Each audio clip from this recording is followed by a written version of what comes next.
A busy intersection in East Bethel is getting close attention from drivers, city officials, and MnDOT. Drivers say a complicated new layout on Highway 65 and Viking Boulevard is not safe. 29,000 cars every day pass through on 65.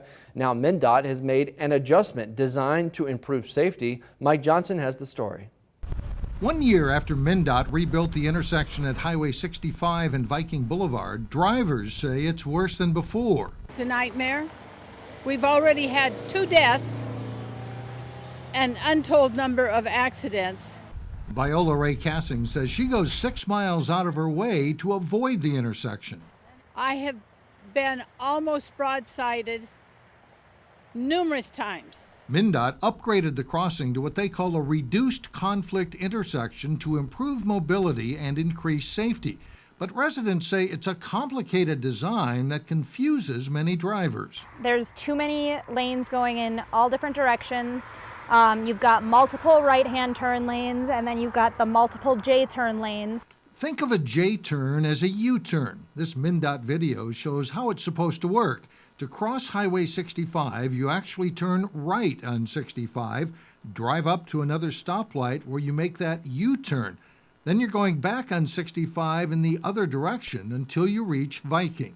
Well, the problem is if somebody else coming this way is also getting in that turn lane, they're going to collide.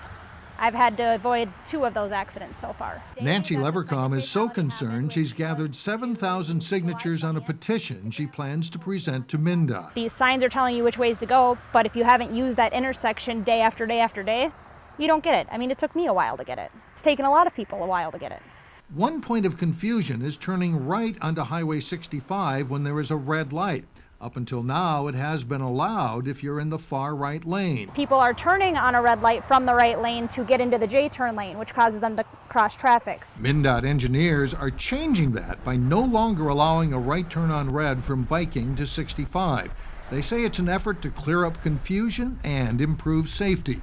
MnDOT's North Area Manager Melissa Barnes says they've been studying crash data, and removing the right turn on red is one short-term step to make things safer. In reviewing those crashes, we've looked and we've decided to prohibit those right turns, take some time to review how that prohibition is working. We'll also probably adjust the signal timing to make it flow a little bit better so people won't have to wait quite as long, because that will probably increase delay at the intersection. Barnes says MnDOT will work on public education while closely watching intersections like this one for any additional updates that need to be done. We want to make sure that we are balancing safety and mobility, and we've been continually monitoring the intersection since it was built. Drivers in the area say new development will bring more traffic, and they're pushing for an overpass at this intersection. MnDOT says there's not one in the planning. Instead, they are working to improve safety and help drivers better understand this design. For North Metro TV News, I'm Mike Johnson reporting. East Bethel Mayor Steve Voss told Mike the city does not like the latest change that prohibits right turn on red. In a statement on social media, Mayor Voss said, quote, "We encourage MnDOT to continue to seek alternative ways to address the safety issues without impeding the flow of traffic at this intersection." Voss said he would like MnDOT to improve sight lines for drivers there by relocating electrical boxes and guardrails.